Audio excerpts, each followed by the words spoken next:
Alright, quick and easy project. Got a K&N filter on there. The guy said he used Mobil 1 oil, Mobil 1 bike oil. I'm not buying it because nothing else seems to be that great on this bike. I can't see him spending that kind of money on oil. So, I'm gonna pop this filter off. Gonna pop that drain plug out. Drain the oil, and I have Purelator. The one that's supposed to be the Beast filter. I guess there was some company that did tests on them, and this had the best filtration and best flow out of all of them, even Kawasaki filters and all that. So we got that. We got the Rotella. Now it calls for 1040. Motorcycle oil, obviously. This is T6, full synthetic. 540, so it's a little bit thinner on startup, which is good. The key is, where is it? That right there. Is it showing up? That means it's good for wet clutches and motorcycles. If your oil doesn't say that on it right there, don't use it. Your clutch might slip, might not slip, but this guarantees it won't slip. I did a ton of research before I decided on this oil, and there are people with race bikes with 30, 40,000 miles. They tear the motor down. It looks brand new from what they're saying. So we'll run it. We'll see what happens. I think on the next oil change, I'm using AMS oil. I just didn't want to spend $70 or $60 or whatever on a gallon of oil because it takes like 3.8 quarts. So let's get into it.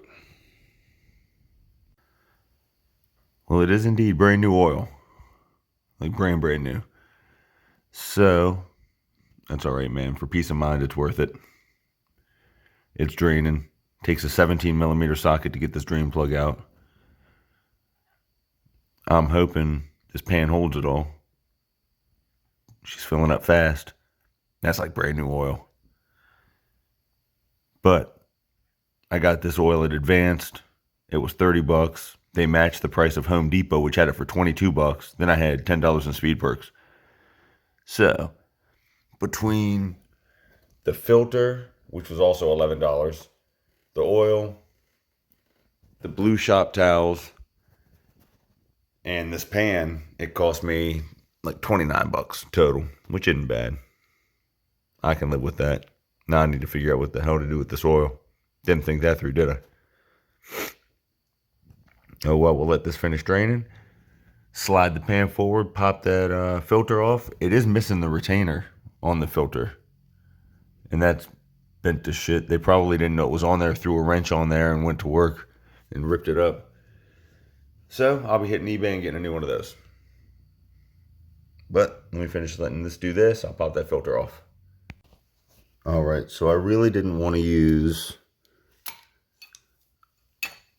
a wrench on this, but that's what it's here for, so let's see what happens. Oh, there it goes. That's easy enough. All right, here's to hoping it doesn't cause a huge mess. We're just gonna let that do its thing real fast. Drain all that out. And then I'll pull that filter off once I feel like it's done. Yeah, apparently he did put the filter on with a wrench, and from everything I've been reading, it breaks the weld around here and your oil leaks out. When it's under pressure, it just shoots out, which will do two things, obviously. It'll run your oil out of your motor, overheat the motor, lock it up, and oil comes out of here, boop, right up on the back tire. You're screwed. Down you go. Last thing I need.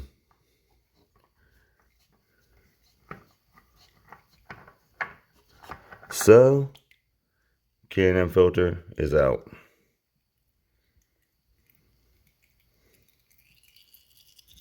All right, we'll let that do its thing for a second. Seems to drain pretty fast. So let that finish doing its little run in there and throw the new one on. All right, so anyone who's ever changed an oil filter in their life knows you take the clean oil, you lube up the rubber ring. What a lot of people don't do, and I don't know if this makes a difference or not, I always do it. Pour oil in the filter, spin it around, let all the filter media absorb it, and just fill it up until essentially, now this is a little more oil than I need, so what I'm going to do is I'm going to fill it up, and I'm just going to slap it on there and screw it on real fast, and if some drips out, so be it. I don't care, because I don't need the full gallon. But you get the oil inside the filter, and you're in business. When you first start up, you don't have to wait for the oil to pump into the filter, do its thing, and then pump out. Now, like I said, I don't know if it actually makes a difference. It might only take a split second, who knows? But why not do it? Because here it is. All right, let's make that happen. We'll be right back. All right, new filter's on. I didn't want to over tighten it, but I got it pretty tight. I'm going to go and try and find this ring to order off eBay tonight. So now we roll around to the other side.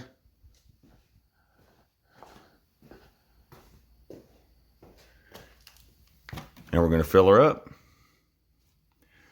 We go slow and steady. It has to be to this line when it's up, standing up centered off the kickstand. So I'm going to pour a bunch in till it's getting pretty light, and then I'm going to check it out because I really don't want to have to pop that plug off again to drain some out. So here we go.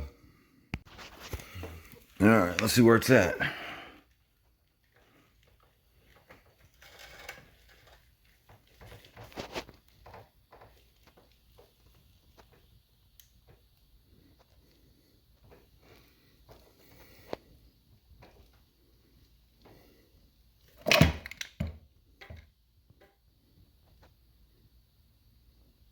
Not high enough. I don't want to keep putting more in. And then find out I put too much. That's the thing. Well, it's 3.8. And right now I'm at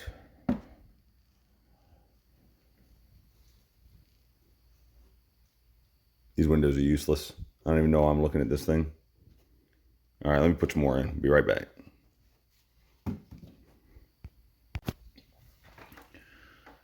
All right, let's stand her up. See how we're looking. There it comes. There it comes.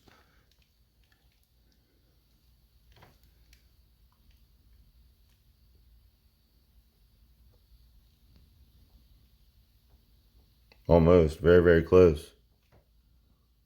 I can't tell if I'm a vertical or not. That's the thing. I'm going to call that good for now. I think that's right about where it's supposed to be. Very, very close. I'll ride it one time and then see what happens, see how it goes. Because I'm not sure where I'm at.